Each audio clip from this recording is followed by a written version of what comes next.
See the bastards. Recording is on. Oh, okay, recording's on. But anyway, I'll show you quickly. You want to? These are the bastards that are wrecking the planet. Yeah. You see them? Oh, Those are the guys. wow. You see them out there? It's really quite something to see. They have these tenders that are bigger than my boat, and they're on another planet. They have dressed to the nines and in all this fashion gear, going out to the steady stream of hangers-on and party goers, and you wouldn't think there's a pandemic on, not a bit. But anyway, I just show you because I have to watch people restrain themselves chucking Molotov cocktails on their decks. Oh, Yeah. They have very good security on those things. oh, do they? Oh yeah. Are Basically, they- I was just looking at one of them. They had some rich guy I didn't recognize him, but I looked at him while he was sitting there having dinner with binoculars, and all the security guys came on deck and gave me the hairy eyeball, with folded arms, and so of course I didn't stop. You need a fleet. You need a fleet of boats with a flag with head, skull, and bones, really. To Oh no, we have that. Yeah. I've got one, and my friends have got one. But I have one too. they know. No, those guys know the pitchforks are coming. It's like, I would like to share that more with XR, because I think in XR they don't see those guys. They see a few left-wing academics and guys like Rupert Reed and stuff, but they don't see the super rich. And I don't think they understand it. But the guys are scared. They definitely know the pitchforks are coming. Right. Yeah. Yeah, I feel XR is choosing the wrong targets too. They went after news outlets, and I thought that picture. I thought they went to a bank, but they went to News Corp and Rupert Murdoch's companies. I said, oh, well, I don't know they're just missing the whole point. They're missing I think it's too much of a mistake not to have manipulation by some people who are trying to. I think it's much more complicated than that. I don't even, it's so not in line with what they do that it looks like somebody was doing an insider job there.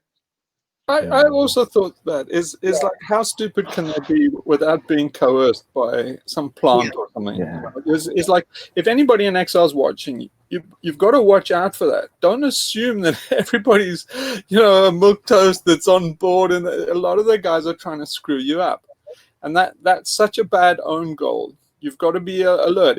I would, in fact, do a bit of retro analysis. If I was an XR and senior person in XR, I'd do some retro analysis and try and figure out who the guys were that actually did that, because I also thought there's something suspicious. Nobody's that stupid. Yeah.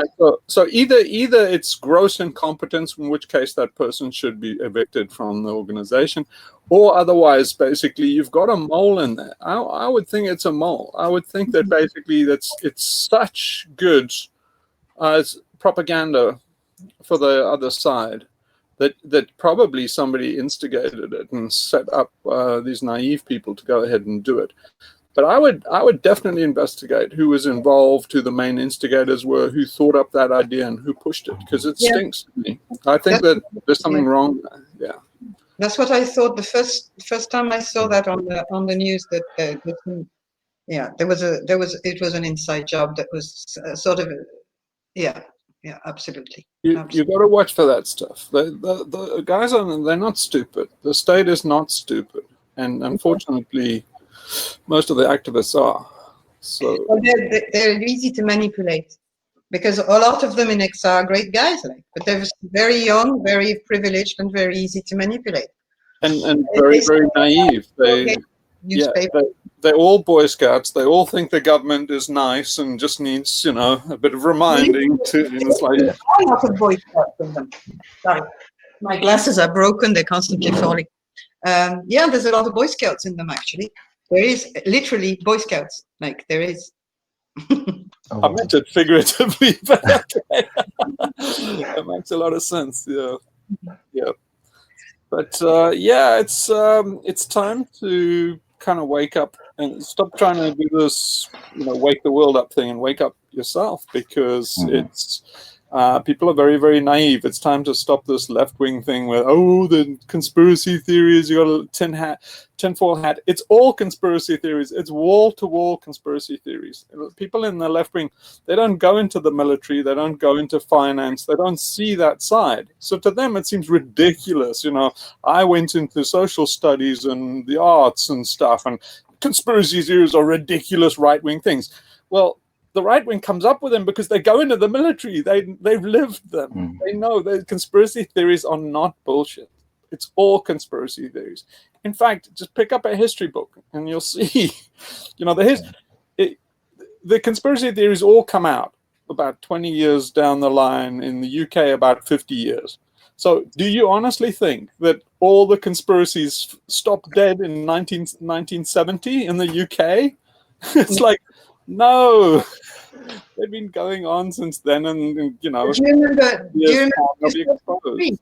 remember 2003? We all went through the brainwashing conspiracy theory of the weapons of mass destruction. I mean, I remember it was on every media, everything, every day. Weapons of mass destruction in Iraq, weapons of mass destruction in Iraq. Saddam Hussein, and then boom. War and no weapons, but that's just in our lifetime just proven that it was not true. It's just typical. How can Gen Z and the millennials not have seen Colin Powell hold up a tube of yellow frickin' Kool-Aid or whatever it was, and con the world, and then go and kill 500,000 children in Iraq? You saw it before your eyes, and then you come out and say there's no conspiracy. What do you think that was? I know, but it was not called a conspiracy theory. It was called a mistake. Blair fucked off or whatever. But yeah, it's linguistic. It's a conspiracy theory through and through, right? What holding up a senior general faking out the United Nations, holding up yellow cake and stuff, which is just just completely fake. And then it's like, oh no, but conspiracies don't happen. It's like you saw one televised and you still don't believe in them. Yeah. Right. Yeah, I mean, mainstream media does a good job of manipulating it, and you have to go to alternative sources. Like I've been watching Jimmy Dore. He calls it as it is. He mentioned that Trump did atrocities, but he mentioned also Obama and George W. Bush. It's been this way for a long time. Nothing has really changed. It's just the person in power, the party changes, but the politics, the agenda is still there. It's hard for people to see that if they don't try to look at it from a different view, or even open their ears to these so-called conspiracy theories. At least look at the evidence. Read the public report if you're gonna deny it so easily. The giveaway is that things just don't add up. They just don't make any sense, and that's what the left wing is not very good at doing. Is following a hunch when things just don't add up. So the pertinent one, I think, for XR is like, how is it that a government that spends so much money on threat analysis and prevention can just sit there with the climate crisis getting worse and worse, and obviously worse? It's like, you got to ask yourself, guys, they're only a short list of things. It's like, are they, congenitally stupid? No, they're not. Are they suicidal? Don't they care about their kids and stuff like that? I think they do. You got to say, like, is it possible that there's nothing that can be done? And say, that's the box I check. Is the reason they're being complacent is because there's really nothing that can be done. They're running out the clock. They know that we're fucked. Now, that gets no traction. But still, I leave it out there, is you think up something better. Because you really got to be very naive to think that, basically, the assumption that XR seems to be having is that, well, we need to wake up the government because somehow the government is asleep at the wheel. It's like, really? Look at the past history of how on it they are. They're so ahead of the curve on everything you care to name. They're hyper vigilant. But they missed the biggest threat that ever faced humanity, and they need reminding by a couple of college kids that read Jem Berdell's paper and say, there's no threat because otherwise the scientists would tell us, there's no imminent threat of extinction because otherwise scientists would be on the TV explaining to us. It's like, oh, really? So, basically it's so obvious that it doesn't add up. People have got to get more skeptical on the left and asking, why is the government not doing anything? It's not because the oil industry is paying them off. You've got to be dense to think that's what's going on. But that's where the protest of XR was, in one way, I mean, absurd, and it was not popular and ridiculous. But again, after what you said, I'm thinking, well, the main media don't want to create a general terror and are shutting a lot of information on the seriousness of the climate crisis in their papers and their media. So, on the other hand, it's not, I can understand the reasoning behind attacking these type of outlets, because that's one of the reasons why the governments, I think, are not coming out with it and talking about it. They couldn't manage the terror that people would experience, the general public, the world, if they realized what's happening, and I think that that's an important thing. The COVID situation now we're in a total mess with this. I mean, people have to go back to work. There's not enough money to keep people at home.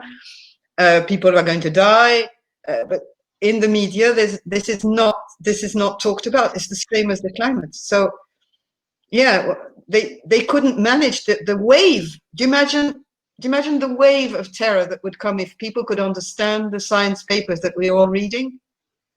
Do you imagine what would happen if kids, teenagers, everybody suddenly grasps the extent of the climate crisis? I'm not saying I'm excusing the governments by any means, but I'm saying it's just behind it all is that control. Yeah, I've been saying for a while that the government's in the panic management business.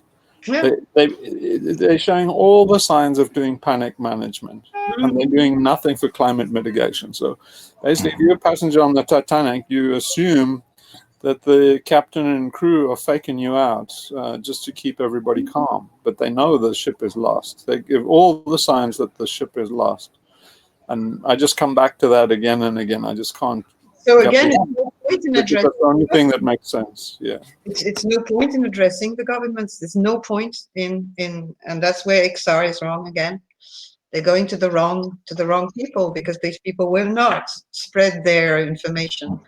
They will not. They're completely gone in the wrong direction. Completely.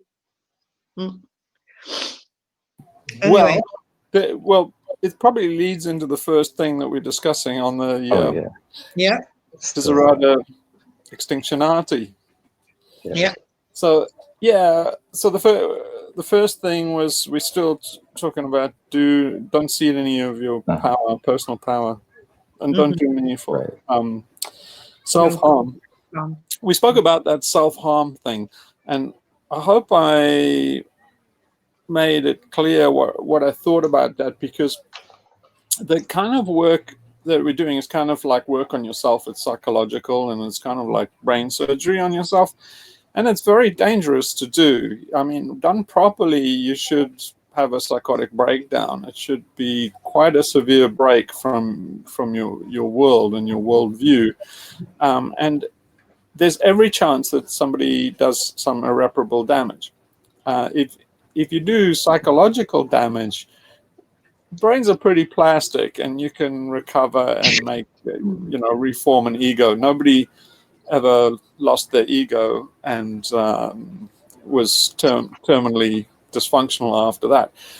But people have, in the process of losing their ego, done some crazy ass shit to other people and to themselves. So I think that's what the warning is about. Because you're frigging with ego and identity, changing people's identity, if they are not detached and take it as kind of like a surgical operation, then they can get involved in doing, kind of gender alteration and permanent things, basically doing criminal acts that are irreversible, doing all sorts of self-harm and even suicide. And that's what this is warning about. So it needs to be put pretty strongly that this is a mental exercise. And I saw that post on Reddit where this guy said that he was going to kill himself, where you responded to him, because that was freaking frightening. Like, a guy with family who was just posting that, I might as well die because of, and yeah, and that shocked me, to be honest, to see it written like that on our sub, like, the guy responding to something we were saying about XR and about the climate, and yeah, he was, wow, So yeah, I'm not sure if it's male or female, but that guy, kind of vociferously argued against stuff that I did, reported me a lot of times to mods and stuff like that. The danger of that is the danger for a lot of people in XR, and that's that they're fighting this battle from ego. So they're fighting an identity battle. They're fighting for their identity. In fact, the whole of this September rebellion is basically kind of a riff on Black Lives Matter. It means, but it's almost my life matters, Yes. And it's saying, let me live, and it's That's a me. It's not like let the planet live. There's no sense of Roger Hallam's self-sacrifice in it, and it's pure ego. Now, you can say, oh, well, who gives a shit? The planet needs every soldier it can get. There's a big danger in it, and you just saw it with that guy. Is because if you fight from ego, you'll reach ego exhaustion quickly. The reason why that guy had to report me to the mods and stuff so often is because I'm wearing people's ego. That's my modus operandi. All I'm trying to do is grind down people's ego and make them reach ego exhaustion, and so that's why I troll them so badly. Yeah. But because I believe that basically until you lose your ego, you're useless to anybody. But the danger is exactly the thing that I'm trying to warn people against, and that's if you get ego depletion. Basically, ego fatigue is what it's called in psychology. You will basically reach a point of self-destruction and suicide. So that's that. We have a collective alien cortex, and that's where we're headed on a very large scale. And that's my whole, my whole piece is warning people that all of this is preservation of the ego. The preservation of our civilization is preservation of our ego and our immortality project. And if that runs down, it goes like that guy. He says, all we can do now is find a decent way of killing off our family and committing suicide. And you're like, dude, that's exactly what I was warning you about. That's completely unnecessary from every angle known to man. And that's you will not die ripe. If life is to have any meaning, you cannot go down like that. So basically, you have to cash in your ego. You have to cash in your ego and just do what's right. The whole of this battle needs to be done out of a sense of duty, not a sense of ego. And that's completely lost in our time. And so everybody has been sold the idea that identity is good, that ego is good, that self-esteem matters and the self-esteem movement. I posted that thing about the self-esteem movement from the 70s. It came from Eddie Bernays. He realized that you can atomize the whole public just by making them egotistical narcissists, and that's what they've done tremendously successfully. But XR is a movement of egotistical narcissists. So even this thing about the press is everybody says, I don't think that was wrong because, I want, get at Murdoch. I've been hating Murdoch so long and now we get back at Murdoch. What's wrong with that? Well, what's wrong with that is you're standing against principle, against a higher principle of freedom of speech and duty and all of old-fashioned Jordan Peterson kind of things. You just trod on them for a cheap shot at Murdoch. And it's like, it's shocking that people basically have got sold down the river by neoliberals and the whole principle that's Eddie Bernays sold to us. And it was sold, Eddie Bernays sold that to the governments of the time who were worried about masses of GIs coming back from the front. They were worried about communism. Basically, they thought all these guys would come back. World War II started after the Depression. They only solved the Depression by drafting everybody into a military industrial war machine and drafting everybody into uniform and sending them overseas. So what the establishment thought was, when these guys come back from overseas, we're back to the Great Depression. What was really, really worrying about the Great Depression for them was that there was starting to be communism. Basically, communism was taking root in America. And they thought we're going back to that. And they pleaded with somebody to help them. And Eddie Bernays says, I got the solution. And he was perfect. He said the GI Bill was to basically occupy and stall people. But basically, they pivoted industry. Eddie Bernays told them, pivot industry to make shiny toys. Give them all shiny toys and things that they can aspire to. And then, basically they had the Buick and they had the refrigerator and the washing machine, and everybody fell for it. And it was great for the establishment to keep control, and it, basically served them well till the end of the Cold War. But where it's left it at now is, now there's nobody to rebel against the system because everybody's doing it from the point of view as, I want my washing machine and I want my Buick and I want all those shiny things. It's kind of integrated into the ego, really, And, but what I was thinking about what you said about the personal power that comes, because we're talking about this out of the destruction of the ego. Those people who are talking about mass suicide or self-harm, those are people who also are don't want to experience their emotions as powerful tools for killing the ego. If those people experience these emotions that we have all experienced when we came to realize certain things in our lives, about our planet, about the system, about our families, whatever, but I think there's also this kind of running away, and I see that in the discourse of a lot of people from XR, is just, we don't want to be hurt, we don't want to feel hurt, we don't want to feel pain, we don't want to feel grief, we don't want to feel all these things. And it's externalized into these fruitless actions, but those people are not, are shortcutting a very important process.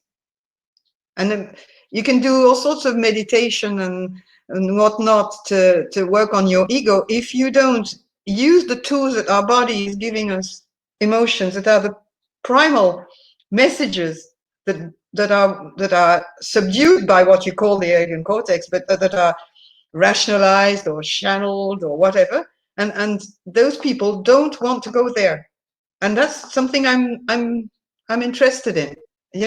Well, it's the self-policing. Part of this is self-policing. So they teach kids at school to self-police and do anger management. Yeah. So anger is not legitimate anymore in our culture. You can't just show a tantrum. You can't. No. You do anger management. So it's impossible in our system to be angry against the system.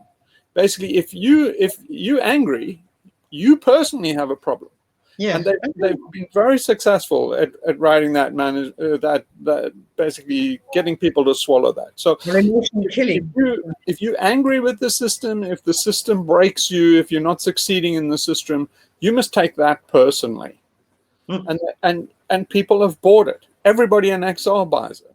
Yeah. And so the net result is basically that they're doing a form of that's I honestly think that most of psychotherapy is bullshit, and the one that they're advocating for the eco-anxiety is total bullshit. Let's talk about it and talk about it and talk. What they're going to talk about you is they're going to convince you to take it personally and not to shove it back on the system. You know, it's like trying to it's like those videos that I posted with these guys trying to basically do a complaint against the police. Police is like, no, let's talk about it. What the policeman's going to do is he's going to try and take it and make you personalize it and throw it back onto you instead of basically letting the police force take it. And then that's what they're doing on a large scale, and it's actually being encouraged in XR to say, like, this is very dangerous, the stuff like veganism and things like that, because and flight shaming and stuff, because the message it's reinforcing is the climate is your fault. What's happening in the climate is your fault, so you must carry the burden. You're a sinner, and we're all sinners. And then they say that. They actually say, we're all guilty of this. There's no naming and shaming because we all sinners. And so we're not all fucking sinners. I'm not a fucking sinner. Go fuck yourself. So basically, but by saying that and getting people to buy into it, then what they're doing is basically causing people to do self-harm. So you internalize all your aggression, and it winds up self-policing. Now, that's what they want in XR because they have a non-violent agenda. But that non-violence is against this principle that we're talking about in the Desiderata, because that non-violence is like a hunger strike. You taking on self-harm in a hope that you can guilt a psychopath into behaving responsibly. Yeah. Whereas you should just take the shortest path to reforming the psychopath's behavior. Shoot him in the head if that's what it takes. But Gandhi is completely wrong, because basically if you take Gandhi's path and you come up against somebody like Hitler said to Lord Carnarvon, he said, like, why don't you just shoot the bugger? Hitler would have shot him. If Gandhi had been in a fascist state, no one would have heard of him. He wouldn't have even made it out of his loincloth. He would have been face down in a gutter. So they're following the wrong path in this way with Gandhi and pacifism, because if they're not pacifist, it's a lie. It's a fucking lie. What they're saying with pacifism is you internalize the system's aggression and the poison and the toxicity, and you carry that burden internally. And you mustn't do that. The part of resistance, the basic part of a culture of resistance, is to basically refuse the toxicity. Yes. And first, that means that you have a rightful anger that is not managed, that is not erased, that is not talked through all sorts of therapies, and that your anger is a power tool. Emotions are power tools. Yeah, and the great part about it is you can do your own therapy, one little act of sabotage at a time. Just start small, do some. You see, I think that XR should just start doing training camps or something and stop all this bullshit about what are we going to do next? Come on, guys, let's some ideas. Do we have a banner? Here's a fucking idea. Well, that would be more interesting workshops than those kind of yoga or managing eco-anxiety workshops. All over the internet. Workshop. So let's do it for them right here and now. How to make an EMP. They're not going to do that workshop. So let's do it here and now. Let's do the workshop. We can start with find one act of sabotage that you do in secret. The aim is not to get caught, but it must cause real harm, real damage, real destruction, and they must suffer for it and know that somebody is angry. Yeah. Yeah. You know you're successful because they call you a coward. Well, If they call you a coward, you know you've been brave. They cannot afford that people like that to be known as brave. No. You'll be brave, and you'll be doing yourself a little act of therapy. You can save it. If you go to therapy, if you're spending money on therapy, anybody that watches this video, you're spending money on therapy, fire a therapist, take that money, and just go and do something small, a tiniest little act that you would never normally do. Give it a go. See how fucking brilliant you feel. You won't need to see a therapist ever you again. need to have good food, good sleep, good health, and just drink plenty of good water, and just don't spend it. And absolutely, and also work on your body and your emotions again. But I sent you a link a while ago on that movie, Woman at War. I don't know if you watched it, but it's exactly about that. It's exactly about just acting. And I wanted to watch it, but it was an Icelandic movie about a woman who takes alone. No, I know. I was keen to watch it, but there was a paywall that stopped me. Yeah, you have to watch it. I had to pay for it. I watched it on a pay, but I bought it, and I've showed it to a lot of people. And but it's educational. It's a thing that should be shown in schools. It's just really amazing. Did you see it, Mike? Not yet. There was a paywall, so probably I'll need to take a look at it again. Yeah, you have to. I mean, I got it on a platform where you pay. I decided when I saw the subject, I said, okay, I prefer to spend that than on a bottle of whiskey or something, Oh.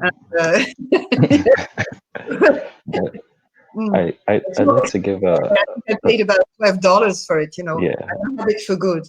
I know. I think it will do you good.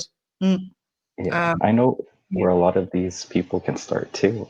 If you watched Hugh's video with George Sacclurides, I'm sorry for his last name.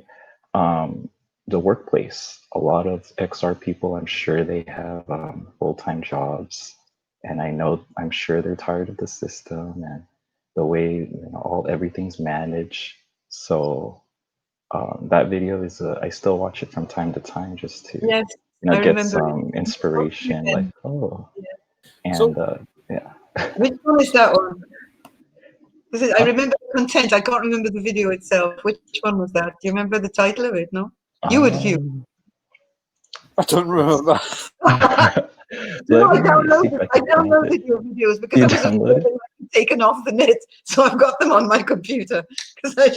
George Sacclurides. Yeah, that's right. George Yes, that one. That one about the workplace. I remember. The breakdown in the workplace. Breakthrough, something like that. You're gonna have a breakdown and have a breakthrough. Yeah. Breakdown. Breakthrough. Yeah. So. I want to say something on that about the breakdown and the breakthrough. Again, the why this is all rather dangerous stuff and the self-harm is rather dangerous stuff is it's not a choice. Everybody is so used to, especially liberals, are so used to personal choice and having a consumer society where consumer choice is king that they think it's elective. They think that fighting climate change is elective. They think that resistance is elective. They think that getting arrested is elective.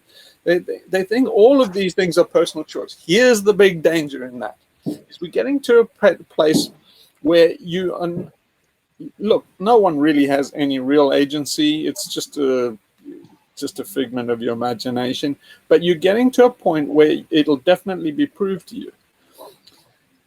Here's the trouble. We're getting to a place where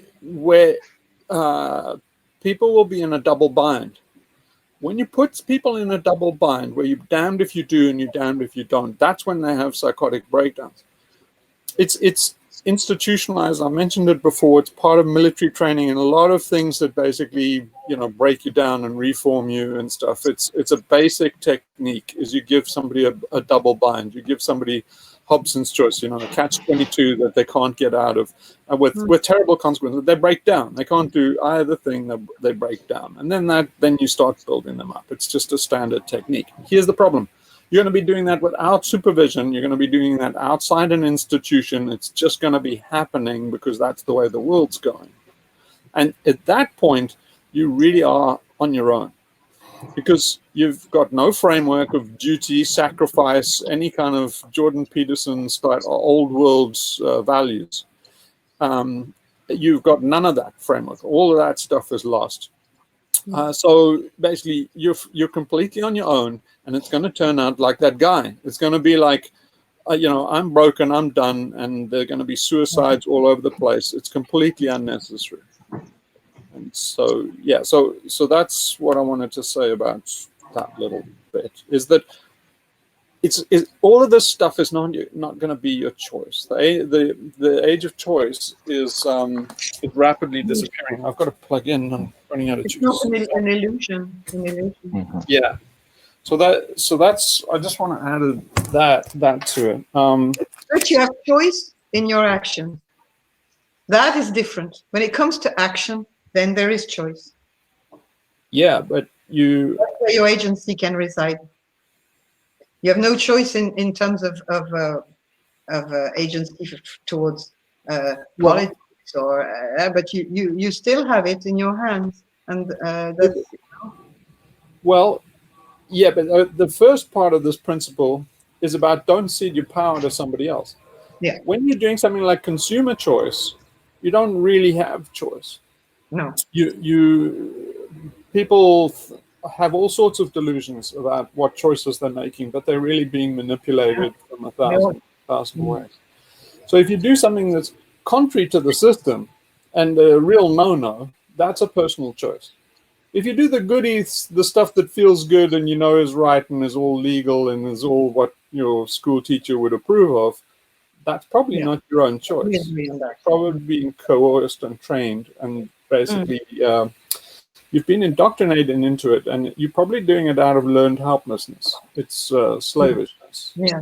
So basically, for it to be a personal choice, it has to be a rebellion. So, yeah. And part of the rebellion, so that it doesn't become self-harm, is you don't get arrested for it. You don't get on a cross afterwards. You don't bleed. You make them bleed. So all this thing about being arrested is just damn stupid. Damn stupid. Not a single person can be arrested. Just one moment. So yeah, so it's kind of funny now, because Exiles got to the point where they've kind of given up on the Gandhi tactic and Erica Chenoweth and the 3.5%, but they're still getting arrested. It's like, what for? You're trying to make a statement to your grandmother? It's completely pointless. You're getting fines. People who organize this shit are getting a 10 grand fine. Right. It's like, consider what would happen if you just go out and do some sabotage out in the fields where there's no surveillance, there's a soft target and stuff.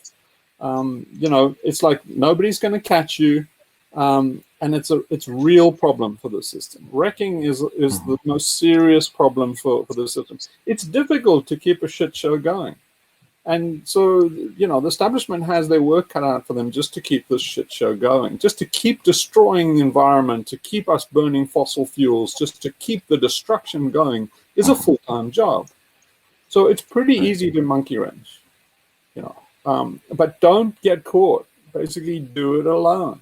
Do it as a lone wolf. Don't let anybody know. It must be a personal decision, a personal choice, and no one knows about it. It's just some hobby that you have personally that's a secret that you have. You never get arrested doing it. Yeah. If it becomes a known cultural thing, that's a culture of resistance. Yeah. If you do it without accomplices, you see, it's a buddy system where you go out and do collective action and stuff is a fool's errand. Because if you do the same thing on your own, you can really cause harm. There's zero retribution. If they don't catch you red-handed, there's almost zero chance that they get you. And if you don't have accomplices, so if you have more than one person doing an operation, they will always put pressure on some they pick out the weakest member of the group, put pressure on them, they'll fold, and they'll use that person to get at the strongest one and take them down forever. In this environment, they'll put you away forever. But you can't get caught. You've got to get out of this crap mindset of getting caught. You've got to have a mindset of it's courageous to hit hard, do it selflessly, it's absolutely secret, it's personal, and you get away with it. Scot-free. No accomplices, no evidence against you. If they put somebody up against you, they'll just be a false witness because nobody's seen you. Mm-hmm. And then XR should be training people to do that. They should be training them for de-electronic surveillance. They should be training them for stealth and evasion and stuff like that. And then that's a real resistance. And that will build. If they're continual acts, and those acts are reported, and you have a culture of, if everybody did, if you can start a wave, right, of resistance because people will do copycat actions. So instead of bloody cats on TikTok, if everybody did a little, fuck you operation, and that took off, the whole system could be down in a day, man. So XR should be thinking along those sort of lines, and then they have to wrestle with their conscience to say, at what point is this legitimate? But at some point, it's legitimate. XR is not making any inroads or any success. So at some point, this is legitimate. And I've just did a post today saying you should go and put a stake in the sand. If you're not prepared to do this now, and you say this isn't warranted, the situation's not that bad, nobody does, it's an overreaction, that's fine. Just put a stake in the ground of where we are at when it is legitimate, because you're being a coward. I think people are being cowards. They're not really thinking in terms of what they're saying, that it's not warranted and stuff. What they're saying is, I'm a fucking coward. So if that's the case, then the leadership in XR should be putting everybody on Scout's honor, saying, okay, if you say that there's never a time to give up on pacifism and non-violence, there's never a time to be destructive, we always got to be creative and stuff, saying, no, at some stage you've got to basically sabotage this machine before it kills the last one of us. So fine, if you disagree that we're there now, that's fine. I don't have any better information than you do. But you must put a stake in the ground to say, when does the bullshit end? What point are we at when we actually cross a Rubicon where you say, okay, I give in. Now things have gone too far. So, hold everybody's feet to the fire and do that. Yeah. So that's personal power. And that's why I think XR has always been from the beginning, and I never joined them for that reason. I always sensed that it was a very legit movement. It was a very, I just got that gut feeling from when they were created. It was just something that was, very clean, very, organized and legit. It was just one of those other organizations. But don't you agree that it'll just drift forever? People say, at this point, enough is enough. We can't drift any longer. If this happens or we reach this milestone or whatever, that's it. But then basically we have to change tactics and basically get real. I think it's not real otherwise. Basically half the people in XR don't think there is a climate emergency. They think they've got time for all sorts of left-wing agendas that I don't think we have time for. Well, you see, I've worked when I was a doctor. I worked with a lot of abused women in relationships, beaten, alcohol, whatever, and I had the same thing. The same situation, that you stay in it until something terrible happens, but you don't want to see that something terrible is going to happen until it happens. And you had that same thing that XR is showing with the powers that they're trying to awaken or whatever. You don't awaken somebody who is psycho and who is going to hurt you. You just perpetuate the abuse constantly by not exiting or acting or killing or whatever you do. But I'm not advocating anything like that. And those women were like that. a lot of them. And But no, what helped them, they were not, you know, there was, I can understand where they're coming from, and but still, there was not there's this learned helplessness, this kind of thing that I see exactly the same in XR. I see the same thing.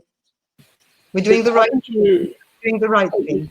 in the past, in those situations, what I've done is said to the person, you know, like, okay, it's not the right time to get out. It's not serious enough. And you know what's going to happen is basically the woman's going to get killed at some point.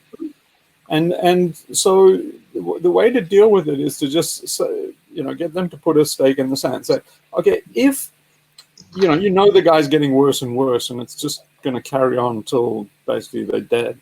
So the way to save them is to get them to put a stake in this. If he did this, right?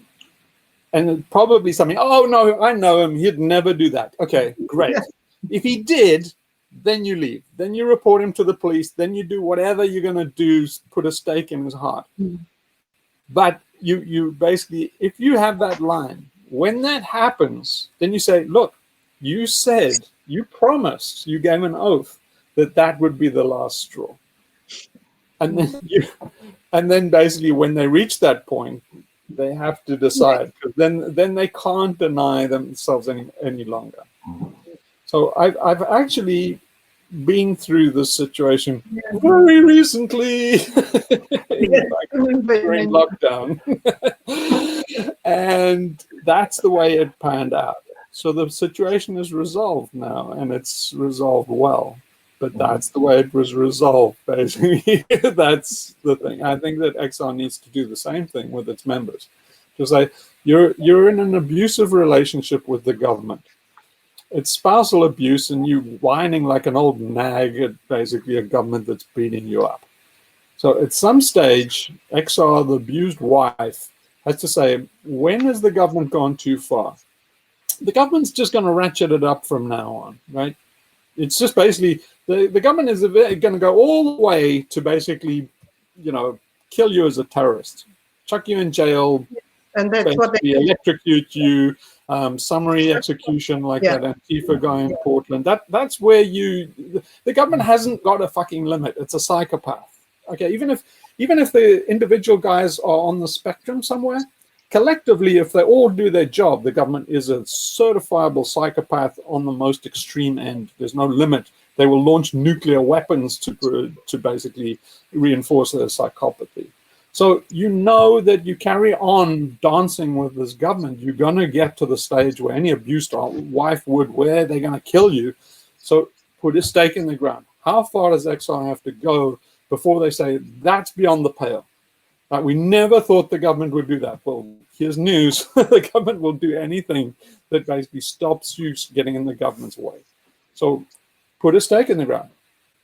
All the members in XR should get around and say, what is our limit? And it must be published, put up on the website. So this is our stake in the ground. If the government reaches this point, it's no holds barred, all out war, no pacifism, just, lum chow to the death, just like the guys in Hong Kong. You must say when it's lum chow, just like they did in Hong Kong. But in Portland at the moment, Oregon, there is 100 days I see of protests, and we all know, I mean, I hope that it won't happen, but the powers that are against those people who are trying to revolt are going to win at one stage.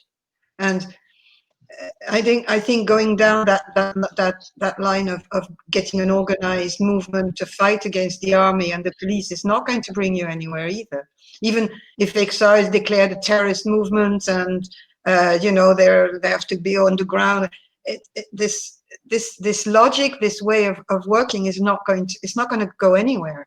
I mean, we come back to the agree. Come back again to. I agree. That's why I'm not a member. Basically it's cowardice. You get together with a lot of other people. You basically put on a vest with an XR symbol. You're taking on the rebellion ego, and then you think that basically there's safety in numbers. There's not. You're kidding yourself. You're advertising yourself to the lions is what you're doing. You often mention George Orwell in Homage to Catalonia. And that's what he witnessed when he left the front and returned to Barcelona. And he saw the big cars, the rich people, life as usual. And, you know, he was coming back in his vermin uniform and his hunger and his nights of trying to do something. And he suddenly had this kind of, you know, vision of the impossibility of, and the fights between the communists and the anarchists, because the ists, the names, and that made me think of that, you know, what you're saying about organization and I'm back again. We always back again to the same thing, the lone wolves.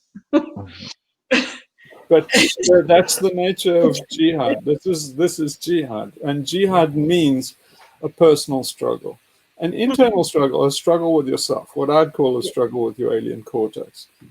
And you only really, you know, we got almost no time left, and this is a lifetime's work. So yeah, but anyway, just get on with it. But you're really only good to fight in the world once you've basically defeated your own alien cortex. Yes. You're not ready to be a rebel. Rebel is an advanced stage, which okay, I'll give you a bit of a little esoteric, which okay, I'm going to go completely Dale Bradford.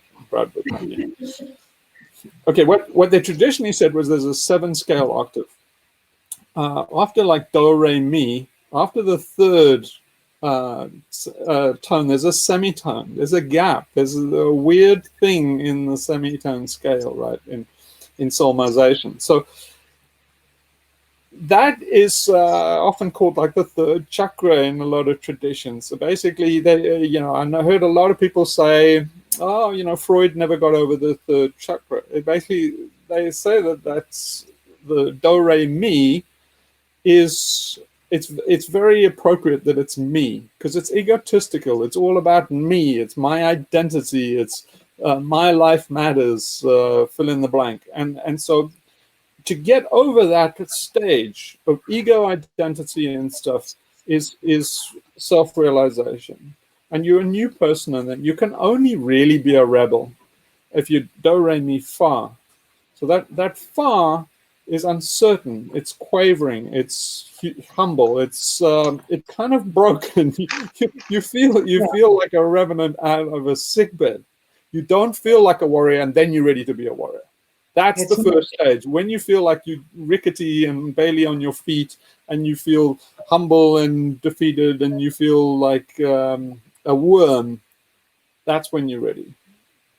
The me stage is not. The me stage, you're just setting yourself up for a fall. So I just put that out there as a bit of a Gale thing, which a bit of esoteric, which nobody needs to take seriously. But it's a well-standing thing, and so I just want to say that basically, you know, don't do this cheap crap with you know, calling everybody a rebel. A rebel is a state to be achieved, and to achieve it is rare. You're talking 1-2%, you know, that kind of thing.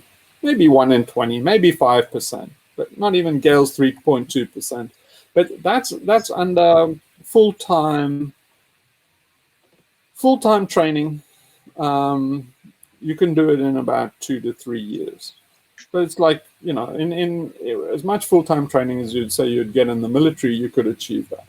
So you'd be a rebel after 3 years of full-time training and jihad in personal.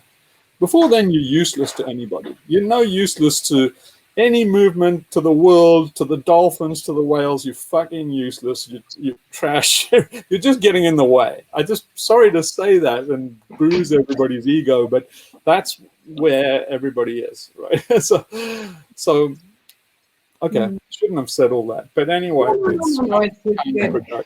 But I believe it to be the truth. You know? And so anyway. So is that a question, like how do you overcome cowardice? So I think that's part of it. First stage is getting rid of the ego, or at least, and then you'll become useful, right? Is that what so the first part is will. So you need a spark of will and self-destructiveness in a small measure. Not in the kind of the self-destructiveness that's going to make you do something against this principle, but you need a bit of recklessness. And so and then take it in small increments. You see, you were basically brought and trained and conditioned to a state of learned helplessness slowly by degree, drop by tiny drop. So you have to get out of it by the same measure. So do tiny little acts of resistance, and they build and build. And each time you build, each time you do one, you get a little more strength to do a bigger one. But as you go, the game gets more tricky, and the chances of you getting caught go up. And so basically your skills start to develop. But at some stage, drop by drop, you'll suddenly find the kettle is full and overflows. And then it's a hell of a day. But slowly is the key. That's like in the Monkey Wrench Gang in Edward Abbey's book. You see that escalation, that gentle crescendo. I reread it. It's difficult to do it on your own. Don't do it with a compass. Well, 4. That's, yeah, there were 4. This is a solitary exercise. It's not a collective exercise. No, I know. Yeah, it's only once you've done this that then you are able to join a collective. You see what happened in Barcelona there with George Orwell is all of those guys were not ripe for rebellion. They were not ready for revolution. They were not ready for freedom. They still had the slave mindset. I learned this the hard way with corporations in America. When I realized that corporations in America were just plantations and basically watered down versions of Auschwitz, then I elected to make my own corporation where everybody was free and we weren't taught by slaves. I immediately ran into the problem that everybody thought like a slave. So I couldn't employ anybody that didn't. They made my company into the same old Auschwitz because they thought like slaves. Whatever I did was I say, no, you're free. There are no bosses in this company. Then they'd say, okay, whatever you say, boss. Anyway, now when do we start whipping the other slaves? I say, no, you don't get it. There's no slaves in this company. Okay, boss, you're the boss. Okay, no slaves. Everyone, no slaves. The boss says no slaves. Okay, we're the whips. It's like, and I just couldn't get people out of the slave mentality. And I realized you can't go that route. There are no shortcuts, right? Yeah, that's interesting. He analyzes that, or he describes it well in his book, in that one in particular. He does, yeah. And the parallel between the fascist army and the POUM, it's just, yeah. But they were all tribal in the end, right? They weren't ready for revolution. But the anarchists were furthest ahead of all. In Barcelona, they had about 80 years of preparation. So it was a success with anarchists, but they were overwhelmed by all the other egos, the egotists. But they prepped themselves for about 80 years. They didn't just pop out and say, hey, I'm an anarchist. Yeah. It might take a lifetime to become a real anarchist. It's very tricky, Anarchists are all over the place. Some of them are, are authoritarians without knowing it. Some of them want to shut down free speech without seeing any problem with it. Just thinking if it's against anarchy, why the hell not? And you say because that's against anarchy. So it's very subtle, devious stuff, but yeah. It's a work in progress. So anyway, the main thing is to just carry on working till the water goes over your head.